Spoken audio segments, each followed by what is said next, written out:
This channel does not promote any violent, harmful, or illegal activities. All content provided by this channel is meant for an educational purpose only.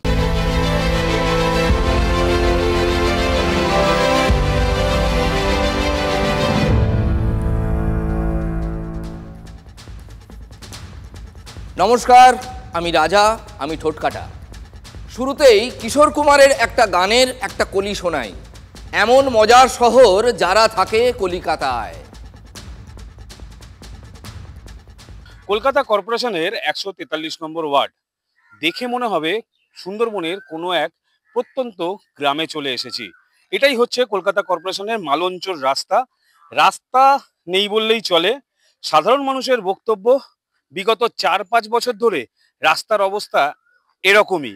বৃষ্টি হলে পুরো মাটি চলে আসে রাস্তায়, রাস্তা দেখা যাচ্ছে না। আশেপাশে বেশ কয়েকটা বাড়ি রয়েছে, সেই বাড়ির মানুষজন, এখানকার আবাসিকদের বক্তব্য, পাশে যে খাল রয়েছে মালঞ্চ খাল, সেই খাল সংস্কারের কাজ চলছে বিগত ৫ বছর ধরে, কিন্তু সে খাল সংস্কার কোনো রকম ভাবে সম্পূর্ণ হচ্ছে না এবং সেই খালের কাদা মাটি, পাক মাটি পুরোটাই কিন্তু এই মালঞ্চ রাস্তার উপরে।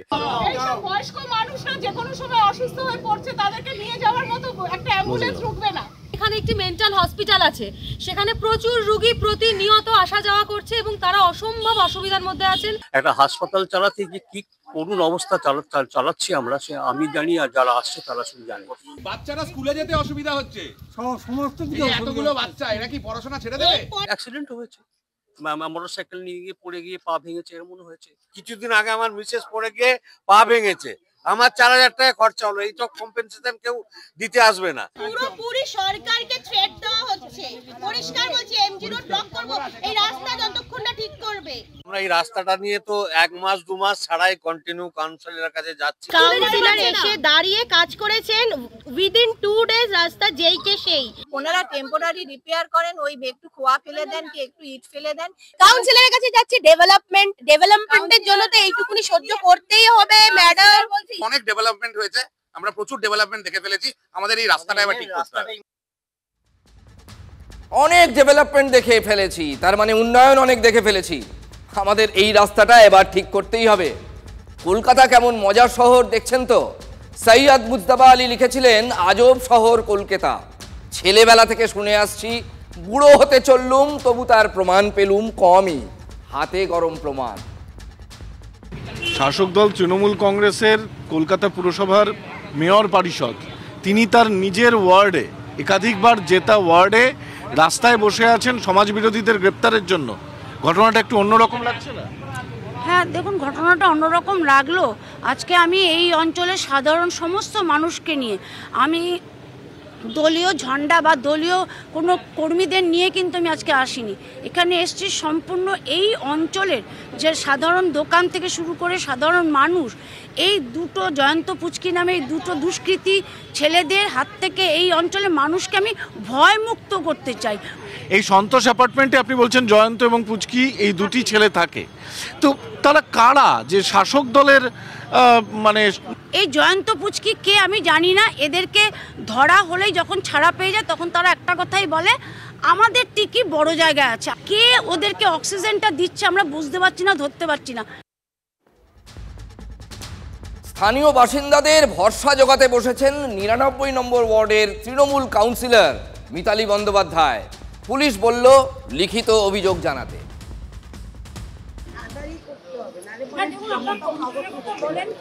আমি বারবার এদেরকে বলেছি, ওরা বলছে আমরা যে লিখিত দেবো, যখন জেনে যাবে তখন তো আবার রাত্রিবেলা এসে চেক করবে।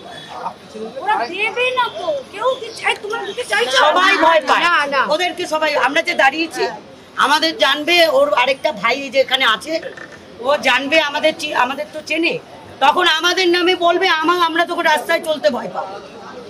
আপনারা কি আমাদের পেছন পেছন থাকবেন? ঘটনা যখন ঘটে যাবে তখন কি হবে? আরে পাবলিককে কোন ভরসা দেবেন আপনারা? কাউন্সিলরের অনুগামীরাই তো ওই দুই দুষ্কৃতীর ভয়ে কাঁটা। শাসক দলের কাউন্সিলরই তো বললেন তাদের টিকি বড় কোনো জায়গায় বাঁধা আছে, আর সেই বড় জায়গা যে তৃণমূলেরই কোনো নেতা, সেই কথাও পড়লো এসে হাটের মাঝে। অন্যায়টা অন্যায়, শাসক দলের উপর হচ্ছে বলে যে শাসক দল কিছু বলবে না সেটা তো নয়। শাসক দল বলবে, আমাদের সাধারণ মানুষের জন্য শাসক দল আছে। পলিটিক্যাল শেল্টার বলতে কোন জায়গা থেকে পাচ্ছে আমি জানি না। এরা আমি কিছুদিন গত লোকসভায় এবং বিধানসভায় দেখেছিলাম ওই সেতে জোড়াবাগান লোটাস পার্কের দিকে সুজিত নস্কর বলে এরা দুই ভাই আর সুজিত নস্কর এরা মিলে মদ মাংস খেয়ে ওখানে আড্ডা মেরে রেখে দিয়েছিল ভোটারদেরকে ভোট বেরোতে দেবে। আপনার ইঙ্গিতটা কোন দিকে, বিজেপির দিকে? না, আমি ইঙ্গিতটা বিজেপিকেও দিচ্ছি না, সিপিএমকেও দিচ্ছি না, কারণ আমি তো নিজে জানি না। কিন্তু এরা সমাজ বিরোধী কার আসছে তো আজকে সেই টিকিটাই ধরতে বসেছি।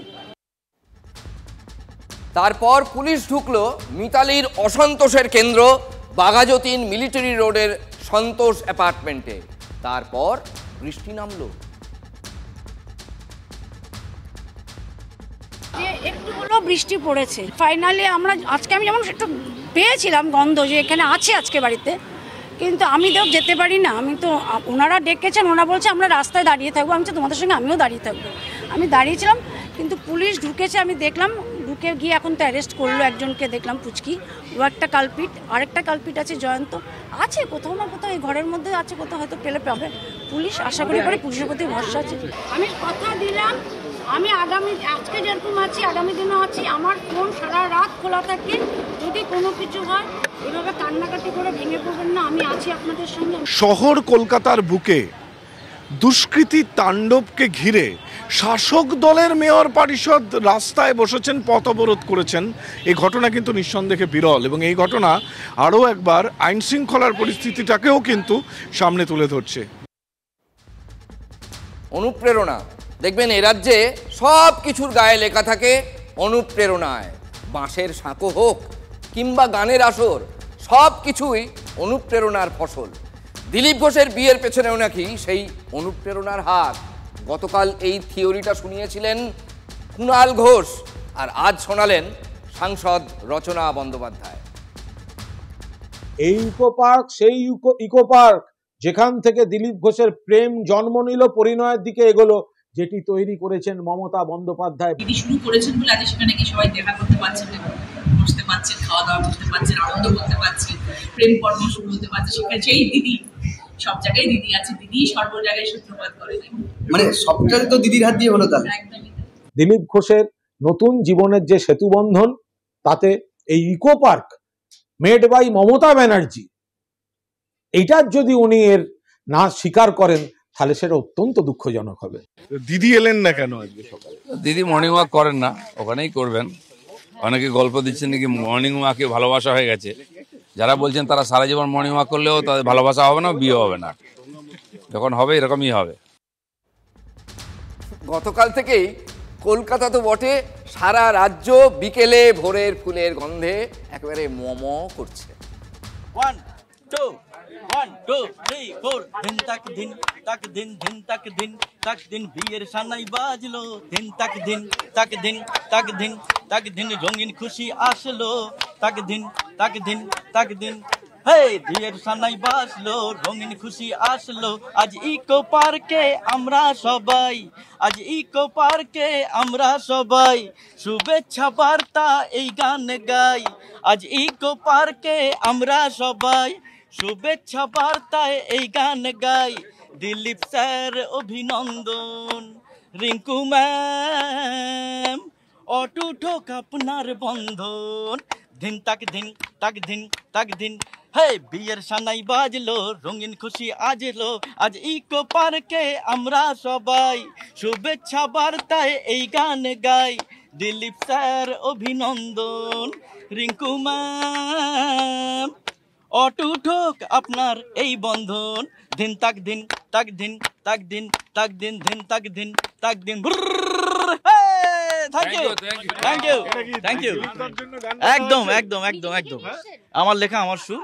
আমি তো এর আগে প্রচুর কাজ করেছি স্যারের, আমার মানে আছে মর্নিং ওয়াক নিয়ে, আমাদের মর্নিং ওয়াক নিয়ে কাজ আছে। তো আজকে এটা নিয়ে স্পেশাল। এবার এই গানটা রেকর্ড হবে, আজকে একদিনের জন্য রেকর্ড করা যায়নি, এবার রেকর্ড করে বেরোবে। আসলে বুঝতেই পারেনি বিয়েটা হবে কিনা। একদম বাবু এই গানটা আবার রেকর্ডও হবে। ক্ষয়ে খিল্লি হলে ধয়ে ধাক্কা, তিনিও ছোড়নে বালা নন, বুঝিয়ে দিয়েছেন ঘোষবাবু। ইকো পার্কে প্রেমের থিওরি শটান, বাউন্ডারির বাইরে ফেলে দিয়েছেন বার্থডে বয়। গতকাল ছিল বিয়ে, আজ দিলীপ ঘোষের জন্মদিন, একেবারে T20 খেলছেন। জন্মদিনের হুল্লোড়ও সেই ইকো পার্কে। কুণাল ঘোষের কথায় মেড বাই মমতা ব্যানার্জি। বিয়ে হয়েছে এবং আজকে হচ্ছে জন্মদিন, সেখানে বিভিন্ন জায়গা থেকে কেক আসছে এবং কেকের সঙ্গেই চলছে হচ্ছে নানা ধরনের খাবার দাবার। প্রথমেই আজকে সকালবেলা আপনাকে শুভেচ্ছা জানাই। আপনি তো কালকেই বলেছেন T20 আপনি খেলছেন, কালকে বিয়ে, আজকে জন্মদিন। 2 দশক ধরে বাঙালির মুখে একটা কথা শুনছি, মানে চর্চায় চলছে যে পুরুষ 2 ধরনের হয়, জীবিত আর বিবাহিত। তা আজকে সকালবেলা বিয়ের পরদিন সকালবেলা জীবিত বটে, বিবাহিত বটে। জীবিত এবং বিবাহিত, আমি দেখছি যে আপনার বিয়ের সংবাদে সব থেকে বেশি খুশি হয়েছেন শাসক দল। তারা কি ভাবছেন যে দিলীপ ঘোষ রিটায়ার্ড হয়ে গেল বোধহয়, কোনো চান্স নেই। দিলীপ ঘোষ থাকবে, এইসব হাওয়া বাতাস চলবে, মিশন ঠিক থাকবে। আর আমাকে একটা ভালো কথা বললেন একজন, যে দিলীপ দা আপনি তো আম্বানির চেয়ে বেশি পাবলিসিটি পেয়ে গেলেন। আমি সে 700 কোটি টাকা খরচা করে যে পেয়েছে, আমি কিছু না খরচা করে 1 কাপ চাও না খাইয়ে তার চেয়ে বেশি আর পাবলিসিটি পাচ্ছি। আমি প্রেসের লোক মানা করেছিলাম আসবেন না, তাও 200 লোক এসে গেছে। কি বলবো, এটা কি দিলীপ ম্যাজিক? আমি জানি না, লোকের ভালোবাসাও হতে পারে। পার্টির নেতৃত্ব কি এটা অনুভব করেন যে দিলীপ ম্যাজিক আছে বাংলায়? সে জানি না, পার্টির লোকেরা এসছেন, ফুল দিয়ে গেছেন, শুভেচ্ছা জানিয়ে গেছেন, তাদেরকে আমি ধন্যবাদ জানিয়েছি। মুখ্যমন্ত্রী তো শুভেচ্ছা জানিয়েছেন সে খবর পেলাম, কিন্তু কেন্দ্রীয় নেতৃত্ব অমিত শাহ বা দিল্লির নেতৃত্ব আমি কাউকে বলিনি। আমার লোকাল লিডাররা এবং দিল্লি থেকে যারা আমাদের এখানে স্পেশাল আর ইনচার্জ আছেন তারাও আমার বাড়িতে এসেছিলেন এই পর্যন্ত। আগামী দিনে এই যে দিলীপ ম্যাজিক, সত্যি তো কোনো টাকা পয়সা খরচ নেই, কিন্তু সকাল থেকে কালকে একটাই খবর, দিলীপ ঘোষ বিয়ে করছেন। অনেকে বিশ্বাস করেনি যে আমি বিয়ে করেছি বা করতে পারি, সেই জন্য বিয়ে করতে হয়েছে। পার্টির নেতারা তো অনেক গিফট দিয়ে গেলেন, পার্টি কোন গিফট দিলে দিলীপ ঘোষের মনে হবে যে সেরা গিফটটা পাবে? দিলীপ ঘোষ কারো কাছ থেকে কোনো গিফট আশা করে না, আমি কাউকে গিফট দিও নে।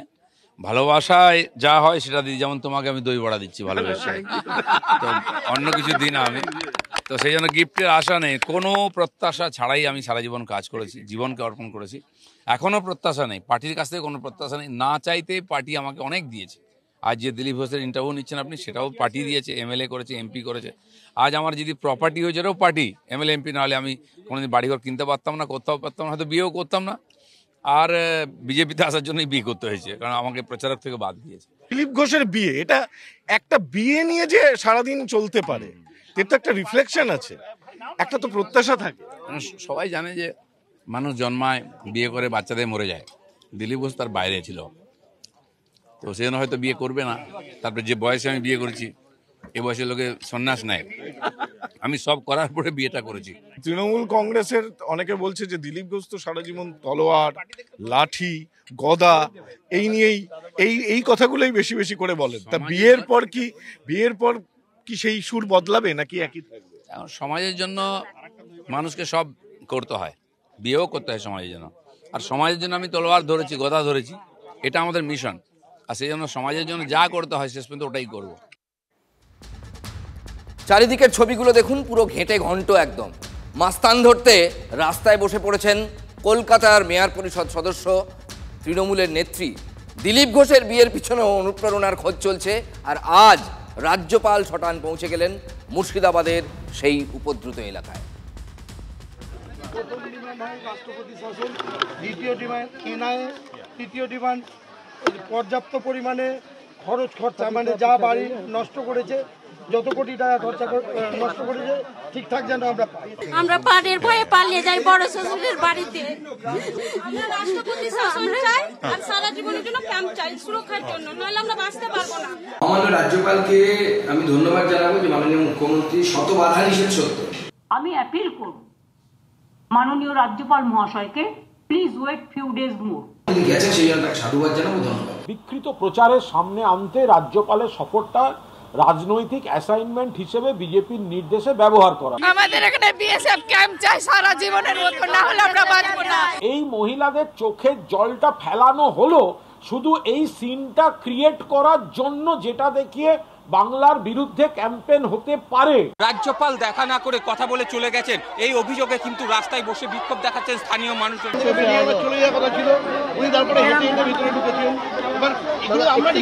স্যার আমি একটু কথা বলবো, আপনি শুনবেন? স্যার আমিও একজন শিক্ষিত ছেলে স্যার, আপনি পড়াশোনা করে আপনি চাকরি পেয়েছেন স্যার, আমি পাইনি স্যার, প্লিজ মাফ করবেন স্যার। কিন্তু বিষয়টা আপনি যেটা বুঝাতে চাচ্ছেন সেটা লজিক্যালি খুব ভালো নয় স্যার। আপনি প্রচার বলে লজিক্যালি কথা বলবেন না প্লিজ।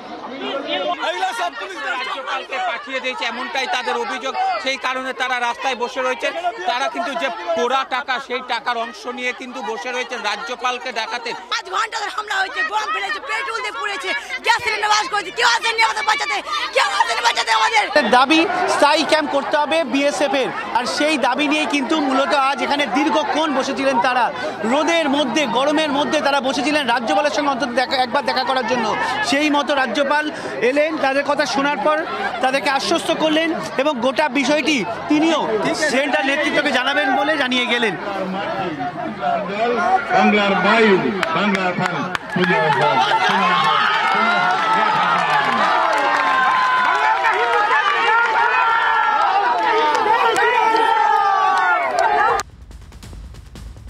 প্রশাসনিক প্রধান এখনই যেতে বারণ করেছিলেন, তবু গিয়েছিলেন সাংবিধানিক প্রধান, গিয়েছিলেন প্রদেশ কংগ্রেস সভাপতি শুভঙ্কর সরকার এবং এমপি মানে কংগ্রেসের এমপি ঈশা খান চৌধুরীও গিয়েছিলেন, জাতীয় মহিলা কমিশনের সদস্যরাও। কিন্তু মুখ্যমন্ত্রী তিনি এখনো যাননি মুর্শিদাবাদের উপদ্রুত এলাকায়, বলেছেন উপযুক্ত সময় হলে যাব। জাফরাবাদের সেই এলাকা যেখানে বাবা ছেলেকে নৃশংসভাবে হত্যা করা হয়েছিল, খুন করা হয়েছিল, হাত পায়ে ধারালো অস্ত্র দিয়ে কুপিয়ে পিটিয়ে হত্যা করা হয়েছিল, সেই গলি, সেই রাস্তা এটা। এবং সেই রাস্তায় জাতীয় মহিলা কমিশনের সদস্যরা আসছেন। এবং সবচেয়ে বড় কথা হচ্ছে এইখানে প্রত্যেক যারা ছোটো শিশু তাদের স্কুল বন্ধ, লেখা কি রয়েছে, আমি কি স্কুল যাব না, স্কুল বন্ধ, কতদিন স্কুল বন্ধ থাকবে, উই ওয়ান্ট জাস্টিস। আমি কবে স্কুল যাব, ছোট ছোট শিশুরা তাদের হাতে রয়েছে আমি কবে স্কুল যাব। আমি ছেলে মেয়ে মানুষ করব কি করে, আমার স্বামী নাই, আমি কিভাবে সাহস করে আমি আমার ছেলে মেয়ে বাচ্চাকে তো সঙ্গে লাগবে, আমার বড় মেয়ে আমি একাই নিয়ে করে ক্যাম্প না হলে আমরা বাঁচতে পারবো না। আমাদেরকে বিএসএফ ক্যাম্প দেন, আমরা পুলিশ ক্যাম্প চাই না। কি অবস্থা দেখতে পাচ্ছি,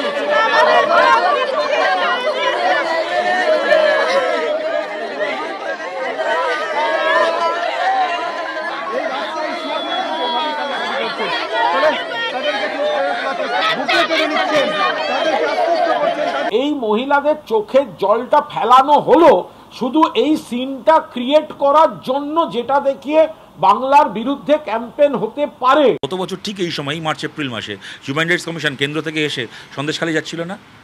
কি ডিম পাচ্ছে বলুন তো ওদের ফাইলগুলো, ওদের রিপোর্টগুলো? এখন মহিলা কমিশন শুধুমাত্র একটা রিপোর্ট দেন, তারা পরিস্থিতি জানছেন, এবার সে যাদের এটা কাজ তারা করবেন। জেলার বিভিন্ন জায়গা থেকে আমাদের কাছে খবর আসছে এই মহিলা কমিশন তারা সাদা কাগজে মহিলাদের দিয়ে সই করানোর জন্য পাঠিয়েছে। ওই এলাকা থেকে না পেলেও যদি চারপাশ থেকেও কিছু পাওয়া যায়, মহিলাদের দিয়ে সাদা কাগজে সই করানো। আমাদের জিনিসপাতি গহনা পুড়িয়ে দিয়েছে, আমরা কি খুব ভয়ে আছি। আমরা ক্যাম্প চাই, মমতাকে চাই না, লক্ষ্মী ভান্ডার চাই না, দুয়ারে সরকার চাই না, কিছু আর চাই না। মমতার পুলিশের উপরে কারো ভরসা নেই, আগুন লেগে গেছে, বাড়ি জ্বালিয়ে দেওয়া হয়েছে, কোথায় ছিল পুলিশ? সারা দিন সারা রাত আমাদেরকে খালি বিএসএফ কে সিআরপিএফ কে পাঠাতে হয়েছে, মোদিজিকে বলতে হয়েছে, অমিত শাহকে বলতে হয়েছে। কেন? আমরা বিএসএফ ক্যাম্প চাই, বিএসএফ ক্যাম্প ছাড়া আমরা বাঁচতে পারবো না। আমরা নিজের ঘরে দিব ক্যাম্প বসাতে, কেউ যদি যায়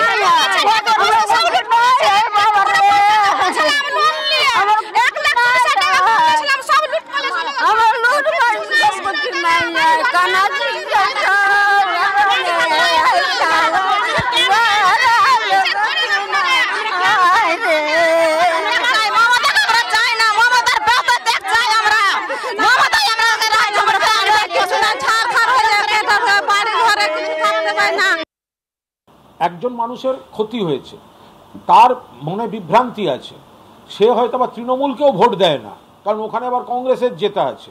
ফলে তারা এখন তৃণমূলকে বিপদে ফেলার জন্য বা তৃণমূলের পক্ষে অস্বস্তিকর কথা বলার জন্য সেখানেও বুলি আওড়াচ্ছে কিনা সেগুলো তো দেখতে হবে। খুব ক্যালকুলেটিভ ওয়েতে করেছে 48,000 মাইনাস আছে মোথাবাড়িতে। শামসেরগঞ্জ এবং ফারাক্কা দুটোতেই ঈশা খান চৌধুরীর লিড আছে।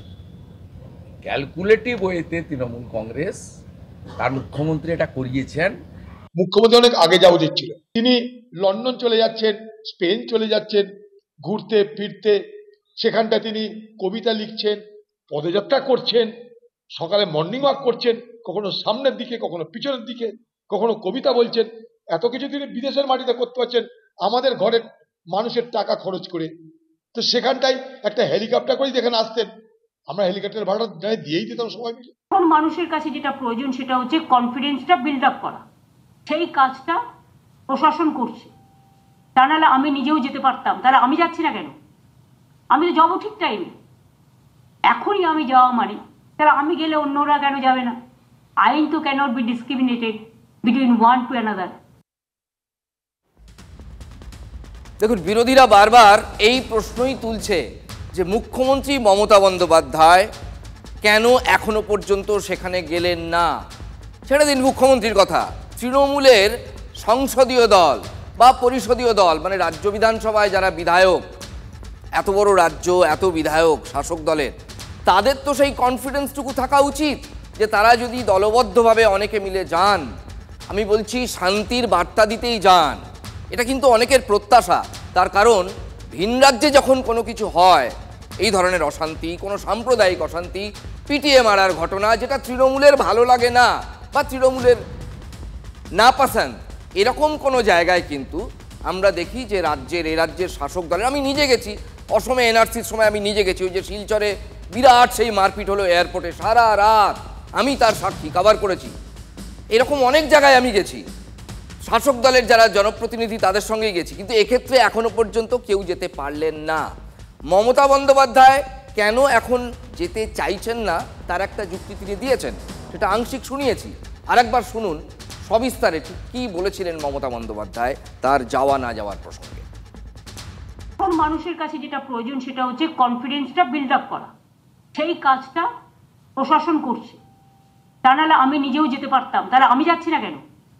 আমি তো যাবো ঠিক টাইমে, এখনই আমি যাওয়া মানে, তাহলে আমি গেলে অন্যরা কেন যাবে না? আইন তো cannot be discriminated between one to another. আমি অ্যাপিল করব মাননীয় রাজ্যপাল মহাশয়কে, please wait few days more, আগে ওদের মধ্যে কনফিডেন্সটা বিল্ড আপ হোক। কারণ কেউ কেউ তো বাইরে থেকে এসে অত্যাচারটা করেছে, তার মধ্যে পোশাকধারীও আছে, আমাদের নয়, তারা ভয়ও দেখাচ্ছে। আর ত্রিপুরায় হয়েছে বলুন, ত্রিপুরায় যেতে, মণিপুরে হোম মিনিস্টারকে যেতে বলুন, ত্রিপুরায় যেতে বলুন, আসামে যেতে বলুন।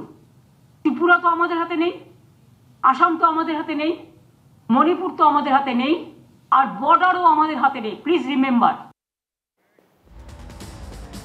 এ জামা কেমন জামা? ঠোঁটকাটায় এখন একটা ব্রেক। ঠোঁটকাটা স্পেশালে ফিরে এসে দেখাবো ছোট ছোট স্কুল পড়ুয়াদের জামা কেমন হাঁটুর নিচে পৌঁছে গেছে, কেমন প্রশাসনিক গাফিলতি। আমাদের সঙ্গে থাকুন।